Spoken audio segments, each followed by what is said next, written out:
Ya estamos de regreso, Masa Crítica en Iquique Televisión, en el tercer y último bloque. Habíamos dejado la pregunta formulada a Sergio González respecto al trato que tiene, ¿cierto?, en el caso nuestro país, este territorio, ¿cierto?, y lo que hace Bolivia con la zona fundamentalmente del altiplano. Voy a tratar de ser muy veloz en la respuesta, voy a abarcar varias cosas. Y voy a hablar como tarapaqueño, voy a hablar como iquiqueño, como digamos, un habitante de esta región. Mira, cuando se firma el Tratado de 1904, algo sucedió con Iquique. Iquique tenía un proyecto de un ferrocarril hacia Oruro y el Estado chileno privilegió el ferrocarril de Arica a La Paz. Entonces, se quedaron con los ferrocarriles de Antofagasta, ¿cierto?, a Oruro, a La Paz, y luego el de Arica a La Paz, y el ferrocarril de Iquique a Oruro se desechó. Entonces eso fue un impacto de un acuerdo, ¿cierto?, diplomático entre los dos países que nos afectó a nosotros regionalmente.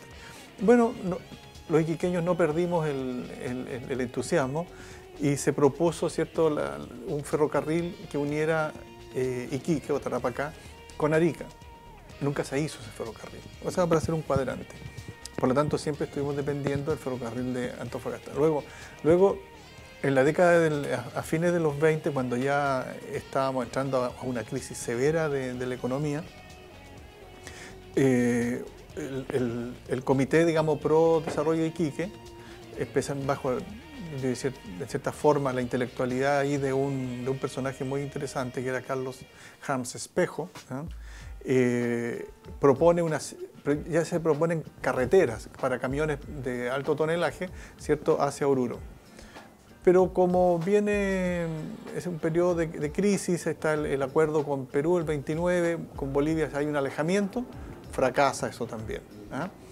Luego viene el entusiasmo nuevamente en la década del 50 con Carlos Ibáñez del Campo, con el MNR, Paz Extensoro, Siles Suazo, etcétera, en Bolivia.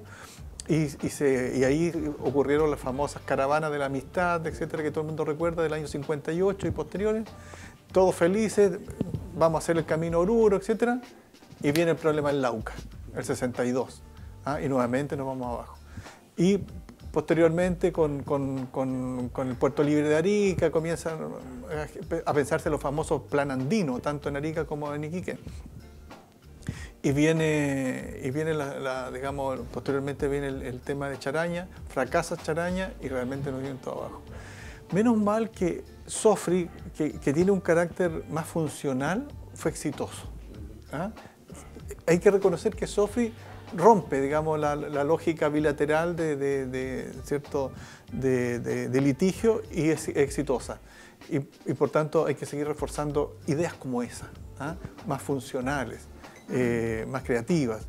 Y por tanto, que los litigios diplomáticos han tenido un impacto en lo regional, a escala regional transfronteriza, lo han tenido, por cierto. Y esto es una clara demostración que la historia nos pone sobre la mesa. ¿Cristian?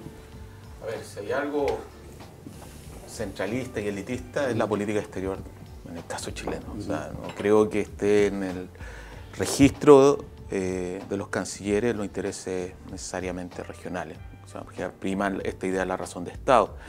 Y eso, claro, afecta sin duda a la macrozona norte, que está más cerca de La Paz que de Santiago, por ejemplo, en términos de conexión.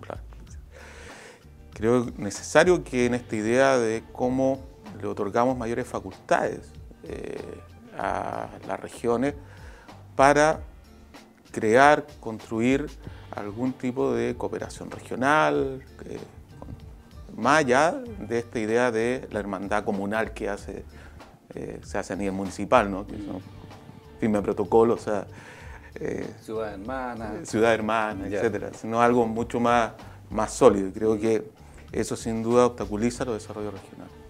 Cristian Zamorano. Yo creo que difícilmente, a pesar del desempeño de la defensa chilena, haya una secesión de territorio, básicamente porque el derecho internacional público nunca se ha visto y sería muy riesgoso por las diferentes otras fronteras que hay alrededor del mundo. Pero sí, de algún modo, la Corte puede señalar o puede indicar una dirección hacia dónde ir. Y yo creo que la SOFRI, como lo subrayó Sergio, igual fue una buena señal, bien que quizás no era su meta inicial, pero de algún modo la interdependencia económica que existió entre esta región y la de Bolivia igual nos indicaba que de algún modo la misma lógica que influyó la Unión Europea, que la interdependencia económica acerca a los pueblos, que es muy kantiano en sí, que en vez de... cuando tú pones interés en común, nos van a enfrentar los países. Pero de algún modo hace algunos meses ya vemos que la actividad de la SOFRI va bajando y que Bolivia ya no compra tanto acá. Pero yo creo que por ahí va la solución, es decir, quizás acercarnos económicamente a nivel de flujos comerciales con Bolivia, sabiendo que además Chile participa enormemente en la economía peruana y la economía boliviana. Entonces, de algún modo en el discurso son enemigo histórico, en los hechos no lo son. Entonces yo creo que hay que plantearse claramente cuál es la situación, cuál es nuestra relación con esos países, sabiendo además que Perú es un país que está creciendo enormemente a nivel de la actividad minera, quizás mejor de ser un rival podríamos colaborar, y un nuevo enfoque, un nuevo planteamiento. De manera desafortunada no lo veo. Lo único que espero es que la Corte nos indique hacia dónde ir de una manera un poco más clara y técnica. Hay tú lo planteabas, Sergio, el tema de SOFRI, digamos, a lo mejor dar luces de cómo podría, ¿cierto?, relacionarse esta zona con Bolivia. ¿Hay otras iniciativas, cosas que uno pudiera mirar, digamos, en el contexto sudamericano o internacional, ejemplos a seguir que uno pudiera decir las cosas debieran ir hacia allá, digamos, a futuro? Bueno, quizás el ejemplo a nivel internacional más conocido es el de Hong Kong. Pero donde hay un territorio que opera con autonomía, etcétera, pero no con soberanía, por un determinado tiempo. En un momento Hong Kong pasó nuevamente a China. Pero hay que pensar esto de manera creativa, innovadora, funcional, etc. En Europa, notoriamente, las fronteras tienen otra visión. ¿Fíjate? Entonces, hay que ir pensando en los tiempos actuales. Quizás hay que empezar también a discutir conceptos. Los conceptos son realidad cuando queremos que sean realidad, pero los conceptos se pueden cambiar y por tanto un camino puede ser también ese, es decir, discutir este concepto de soberanía que está planteando Bolivia, qué es lo que están entendiendo ellos, hasta dónde se puede llegar. Pero hay algo que planteaba Cristian Zamorano que es muy importante, que tiene que ver con la cooperación. Hoy día la cooperación es algo fundamental entre las sociedades. De hecho, la cooperación tiene una relación muy directa con lo que antiguamente se conocía como la defensa. Es decir, la cooperación ha estado reemplazando a la defensa en ciertas maneras, ¿no? Y creo que ver esto como cooperación, como economías complementarias, en fin, pienso que, mira, también Chile en un momento se transformó en un país que otorga cooperación a otro. ¿Y qué hizo Chile? Eligió los países del Caribe, siendo que Bolivia era un país elegible para cooperación. Es muy importante que Chile empiece a pensar de que es bueno que en Bolivia tengan una visión, una percepción distinta de Chile. Y eso es posible hacerlo. Pero tiene que haber iniciativa política para ello. A mí siempre me llamó la atención que por qué la Agencia de Cooperación Internacional de Chile optó por Haití y no por Bolivia, por ejemplo. Creo que hubiésemos ganado mucho más. Pero bueno, ese tipo de cosas son las que hay que comenzar a pensar a partir de ahora, ¿no? De manera mucho más... Y esta idea, Cristian Llamet, permea, por ejemplo, la élite regional o más bien está en la academia, está en los libros y cuesta, digamos, que se transforme, ¿cierto?, en un cuerpo que se pueda discutir, que se pueda conversar a nivel regional? Sí, dos cosas. Una, valorar que se han modernizado las relaciones internacionales. O sea, por un tema limítrofe, no es el conflicto armado lo que prima, sino una resolución, una búsqueda de una resolución judicial. Eso es una modernización de las relaciones vecinales, no es lo que pasó, por ejemplo, entre Perú y Ecuador, etcétera. No, o sea, creo que eso tiene un valor en sí mismo. Respecto a la carga ideológica que tienen los conceptos, por ejemplo, en este caso el concepto de nación, el concepto de soberanía, sin duda, Chile y Bolivia tal vez están hoy día en una situación deficitaria, porque estamos discutiendo con conceptos del siglo XIX, del siglo XX, ¿no? Y también de los sectores tal vez más latinoamericanistas, por ejemplo, de la izquierda chilena, ¿no? O sea, las encuestas dicen que un 80% está en contra de otorgarle mar con soberanía a Bolivia.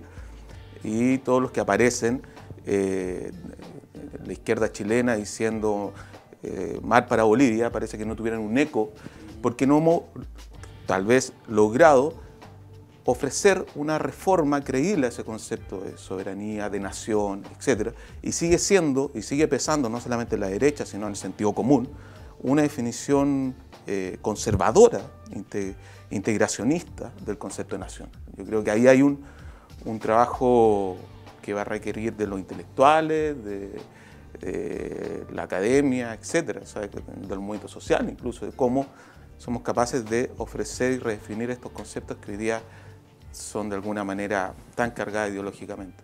Sí, a ese respecto, Cristian Zamorano, uno de los candidatos, ¿cierto? Y que se perfila, probablemente no sabemos qué va a pasar, pero cierto que Marco Enrique Ominami ha sido bastante, sí, bastante, no sé si vanguardista o rupturista respecto de la posición de los políticos en general, pero no a jugar por el porcentaje que dice Cristian, ¿cierto? Un 80% de la población chilena que se opone al tema, no es bien visto, digamos, que un líder político plantee este tema, digamos, cómo resolver el tema de la mediterraneidad boliviana. Sobre todo menos de una semana después de las fiestas patrias. Sí, claro. No sé si es el mejor momento. Yo creo que acá es difícil matizar el discurso, pero yo creo que obra contra toda la izquierda que siempre sufre de ese cliché de ser vendepatria, y eso que la medida más nacionalista que hubo en la historia de Chile, yo creo que es la nacionalización del cobre, y es fruto de un socialista. Yo creo que el mar para Bolivia hace mucho daño, porque quizás habría que explicarlo mucho mejor.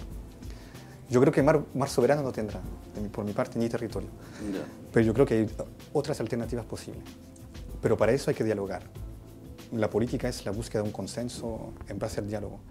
Ahora yo creo que es difícil dialogar con Evo Morales en la tónica que ellos se embarcaron, y desde un punto de vista objetivo le está dando resultado. Entonces nos van a cambiar hoy en día de caballo de batalla. Entonces hay que ir hasta el final de esto para poder después empezar a dialogar de verdad. Pero yo creo que esto no plantea simplemente y lo reitero, voy a repetir lo mismo, hay un problema con la élite chilena. Es decir, y yo creo que hay un problema con la creación de la élite acá en Chile, que siempre es la misma de generación post generación, lo que se parece cada vez más lo que es una oligarquía que dirige una plutocracia. Entonces yo creo que, y eso no habla directamente de las bases de nuestra república, que en realidad no se interroga si realmente lo es, porque al fin y al cabo la élite siempre sigue siendo la misma, a pesar de los resultados que nos entrega. Y yo creo que hoy en día los resultados que entrega son malos. Y ahora con el desarrollo de Internet, de las redes sociales, de los medios de comunicación, se nota cada vez más y se está un poquito concientizando un poco el ciudadano. El único problema es que cae rápidamente en la reacción, en lo emocional. ¿Y qué es lo propio de lo emocional? De justamente no ser cerebral. Y yo creo que hay un riesgo. Yo creo que eso también una vez más se relaciona con la educación y el nivel sociocultural de la sociedad chilena, que no es muy alto, y yo creo que hay un riesgo para que muchos jueguen sobre eso. Para mí, una decisión desfavorable, un cierto segmento de la Fuerza Armada no lo aceptaría y jugaría sobre eso, rebotando, utilizando alguna fuerza de la derecha. Y yo creo que eso es peligroso. Yo creo que, como les digo, estamos en una fase crítica en nuestro país y numerosos elementos y eventos nos lo recuerdan cada vez más. Bueno, se nos pasó volando el tiempo, que no vamos a agotar el tema obviamente acá, hay mucho que discutir, vamos recién a Recordamos el plazo para presentar la contramemoria el 25 de julio del próximo año, así que este tema va a ser tema de todas maneras a nivel nacional y también esperamos a nivel regional. Queremos agradecerle a ustedes que nos hayan acompañado. Sergio González, doctor en Relaciones Internacionales, Cristian Yemet, el candidato a doctor en Sociología, y Cristian Zamorano, doctor en Ciencia Política. Gracias por acompañarnos en este programa. Gracias. Masa Crítica en Iquique Televisión. Nos reencontramos la próxima semana en este mismo horario.